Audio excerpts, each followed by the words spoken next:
दिल्ली शराब घोटाले में आम आदमी पार्टी के नेताओं के जेल जाने के बाद अब पार्टी पर आफत दिखती नजर आ रही है। दरअसल प्रवर्तन निर्देशालय ने सोमवार को सुप्रीम कोर्ट को बताया कि वो दिल्ली सरकार की अब समाप्त हो चुकी एक्सरसाइज ड्यूटी पॉलिसी से जुड़ी मनी लॉन्ड्रिंग जांच में आपको एक आरोपी के रूप में जोड़ने पर विचार कर रहा है। किसी राजनीतिक दल पर मनी लॉन्ड्रिंग का मामला केस दर्ज किया जा सकता है और ईडी मामले में आप पर आरोप लगाने पर विचार क्यों कर रहा है। वो कौन सा कानून है जिसके तहत किसी राजनीतिक दल पर मनी लॉन्ड्रिंग का मामला दर्ज किया जा सकता है। तो चलिए इन सवालों के जवाब जानते हैं। बता दें कि कड़े धन संशोधन निवारण अधिनियम की धारा 70 में कंपनियों के अपराधों से जुड़े प्रावधान है। इसमें कहा गया है कि इस अधिनियम में किसी भी प्रावधान या इसके तहत बनाए गए किसी नियम, निर्देश या आदेश का उल्लंघन करने वाला व्यक्ति अगर कोई कंपनी है तो प्रत्येक व्यक्ति जो उल्लंघन के समय इस कंपनी का प्रभारी था और कंपनी के साथ साथ कंपनी के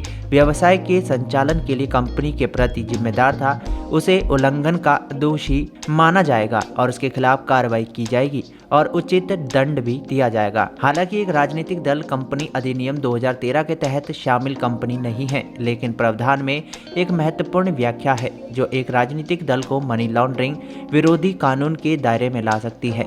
इसमें लिखा है स्पष्टीकरण 1, इस धारा के प्रयोजन के कंपनी का अर्थ किसी भी कॉर्पोरेट न्याय से है। इसमें एक फॉर्म या व्यक्ति का अन्य संघ शामिल है।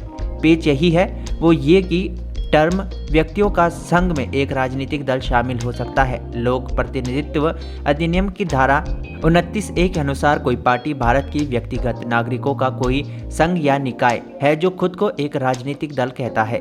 यदि पीएमएलए के तहत आपको सीधे तौर पर उत्पाद शुल्क घोटाले में आरोपी के रूप में नामित किया जाता है तो ये किसी राजनीतिक दल पर मनी लॉन्ड्रिंग का आरोप लगाने का पहला मामला होगा। राजनीतिक दलों पर आयकर अधिनियम के तहत मामला दर्ज किया गया है और उनकी जांच की गई है।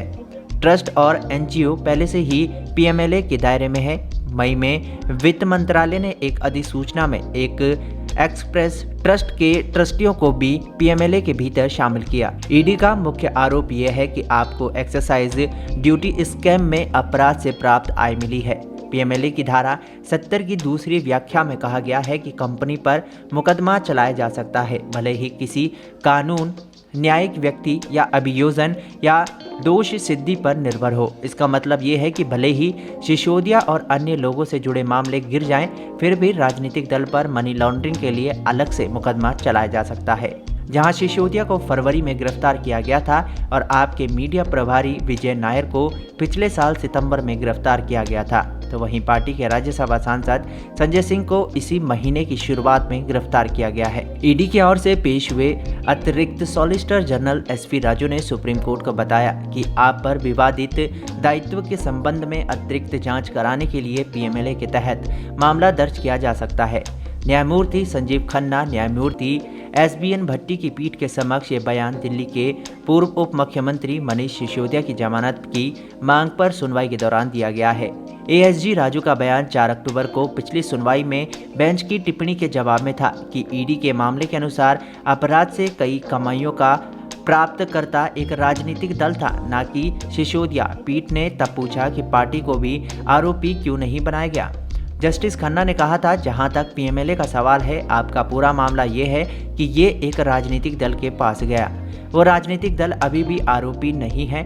आप इसका उत्तर कैसे देंगे? वो लाभार्थी नहीं है, राजनीतिक दल लाभार्थी है।